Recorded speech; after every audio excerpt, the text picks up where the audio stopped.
1.2 billion people on Earth, 3 billion have internet access. 2.1 billion are using social media right now.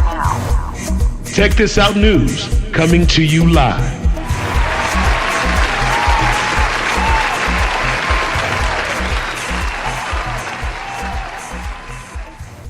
Ladies and gentlemen, our next session is the future of the television business.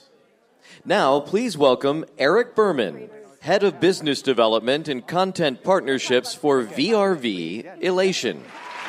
Please welcome Gayle Gilman, CEO and co-founder, Ripple Entertainment. Please welcome David Grant, President, POPSUGAR Studios. Please welcome Benoit Vatere, founder and CEO, Mammoth Media. And please welcome our moderator, Colin Dixon, founder and chief analyst, nScreenMedia. Hi there, my name is Colin Dixon, founder and chief analyst at nScreenMedia.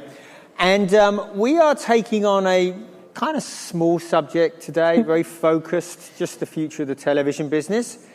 I've just come hot foot from New Orleans, where I was attending a conference for small operators in the United States, and many of them have a pay TV business. And I can tell you that in some quarters in the United States, pay television is still king. Are you for real? It still is the thing that most people watch. And Nielsen numbers certainly would have us believe that the television business is just as strong, the linear television business is just as strong as it has ever been. But when you dig into those numbers, what you find is that that's not true at all. It is changing radically, and that's what we're going to be talking about today. We have great panelists, and I'm going to ask each of them to introduce themselves. And when I do that, afterwards I'm going to ask them to comment on this question: how is the television business being changed by direct-to-consumer and online delivery? How is it staying the same? So why don't we start with you, Benoit, since you're right next to me. Great. So my name is Benoit Vatere. I'm the founder and CEO of Mammoth Media, which is a mobile media company. We have two big apps, one called Wishbone, the other one called Yarn, all content-based and mostly revenue-driven through subscription. To answer your question, so direct-to-consumer is obviously changing the way we get content. We are not anymore turning on your cable box and watching whatever shows up. You have a tremendous amount of choice. But I think it's going to be very interesting to see what happens towards the end of the year when it's not anymore Netflix and Hulu battling it out, but adding a Disney in the mix, adding an AT&T in the mix is going to be very interesting. So I'm curious to see what's going to happen. I think the future of television, besides those players that are going to fight it, I think the screen is going to get bigger. That's for sure when you start seeing what's happening at CES and those screens just are like a full wall. But also I think there's going to be a lot to be done in the length. The long form will remain on the bigger screen. The short form is going to get more and more present on the mobile screen, and as I can see, a way to lead actually more viewers to the bigger screen. So just a quick follow-up. You're primarily focused on the small screen, of course. Only. And certainly when you think about the definition of television as an entertainment business, tell us a little bit about that aspect of how you're seeing being entertained changing. The perfect example is this weekend when you see the Marshmallow concert on Fortnite. And I could see my kids on the bigger screen tuning in, and the last numbers that I heard were 10 million concurrent viewers on a Marshmallow concert. That changed. What the impact on me is I need to get in front of those kids, and how do I get into those games? How do I promote our apps? How do I leverage Twitch and not anymore Instagram or Snap? Like, I need to be where they are, and obviously they are now on those platforms. Indeed. David, introduce yourself and then your comments, please. Hi, I'm Dave Grant. I run the video business for POPSUGAR. POPSUGAR is a media company that serves millennial women around the world. We reach about 100 million women every month, so we're one of the largest publishers online. We have consumer products. We have video, text, images, and multi-platform. And? Wow, what a big question. So rather than focus for a minute on the stuff that we all read, like Disney's coming with this and Netflix has that, I'm just thinking about it in terms of what it might mean to those of you in the audience who make content and what it's meant to us. And really, the things I think you asked, what isn't changing, what is changing? What isn't changing for us is content, great storytelling, obviously, content having a purpose to either entertain you or to inform you, and picking that lane. What's really changing is when we sit down and say, what is the business case and what are the formats that we can make content in, the choices now seem overwhelming, both overwhelmingly difficult in how do I make this work financially, and overwhelmingly exciting in terms of, like, for someone like me who used to be a senior executive at a broadcast network and ran a major television studio, looking at, I only thought in terms of like half hours and hours, and I only thought in terms of like, is this reality or is this scripted? And we now sit down and say, like, we have an interesting story, we have an interesting talent, we have an interesting point of view.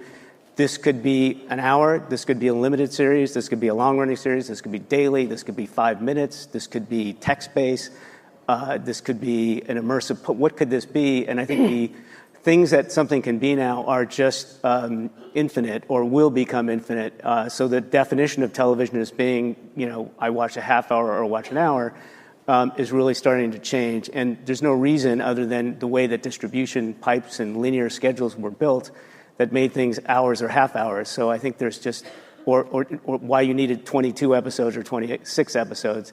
So I think there's real fundamental change that's happening in the creation of content.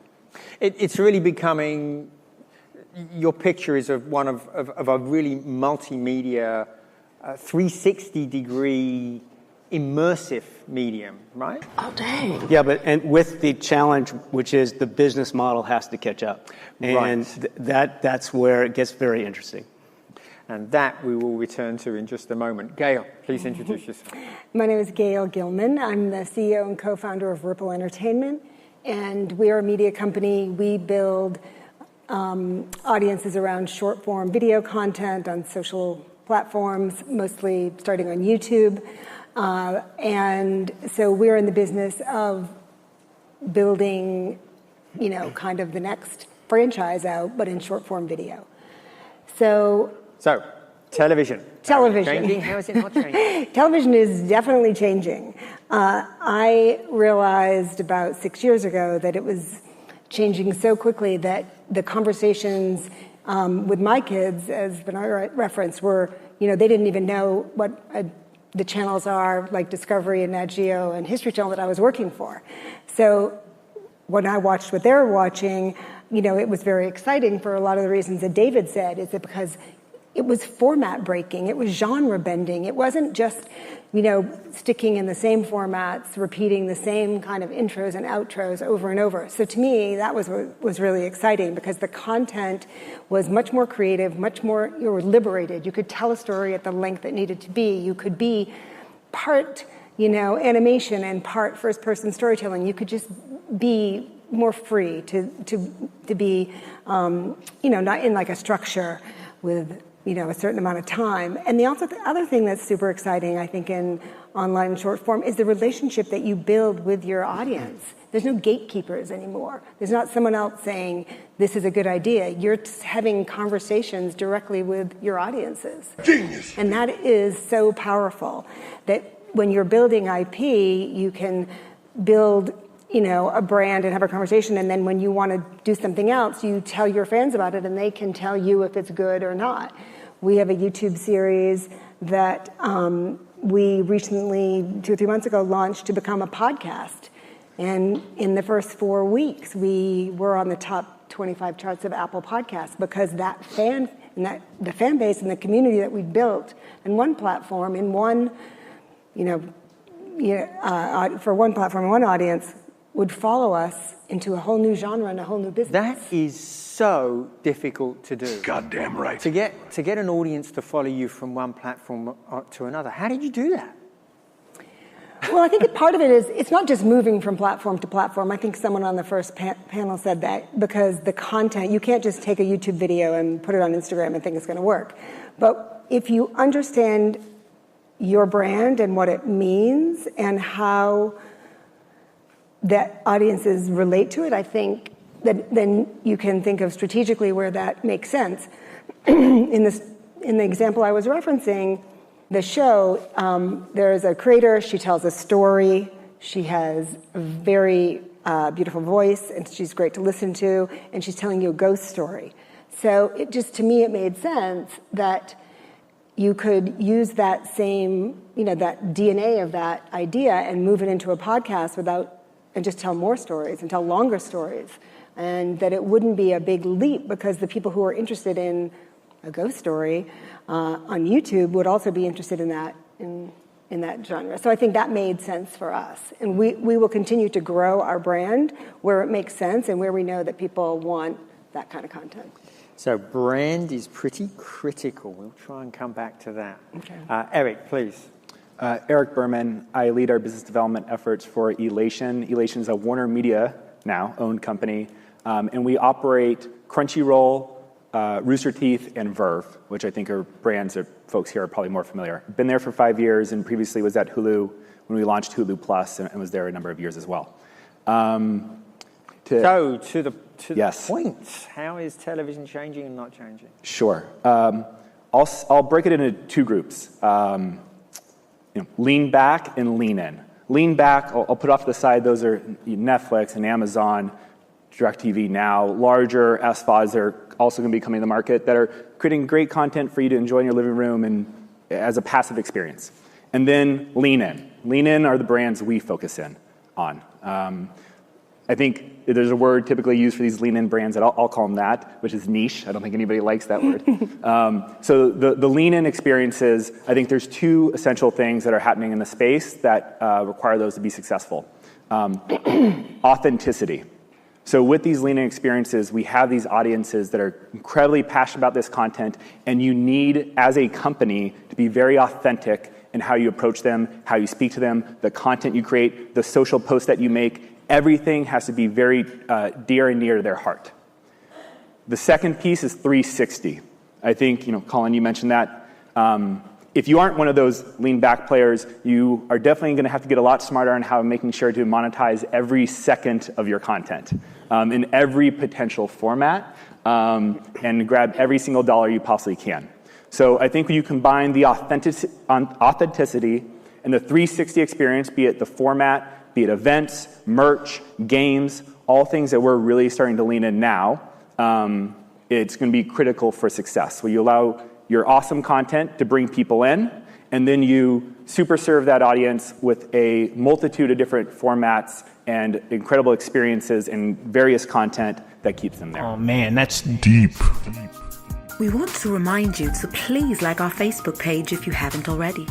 When you join, you'll be able to receive weekly updated news and events, live video messages, and most importantly, you'll be able to interact with tons of people just like you. So go on that button on top of your Facebook page and give it a click, or interact with us on Instagram. Without each and every one of you, Tech This Out would not exist. We couldn't do it without you. Make sure to repost and share different things you see on our page. The more you share, the better. Be sure to watch previous shows on our YouTube channel, and please subscribe so that you can be notified when we post new content. We really want to connect and hear from you, so please don't hesitate to message us. And to find us online, please go to Tech This Out America on Facebook, Tech This Out on YouTube, Twitter, and all social media platforms. Get whole scope at techthisoutnews.com. We connect the streets. So you sort of brought up something that David had said earlier, which was business models. Yeah. You've been investing in multiple business models. Correct. So I'd like you to expand on that a little bit. And I want everybody on the panel to maybe think about this and comment.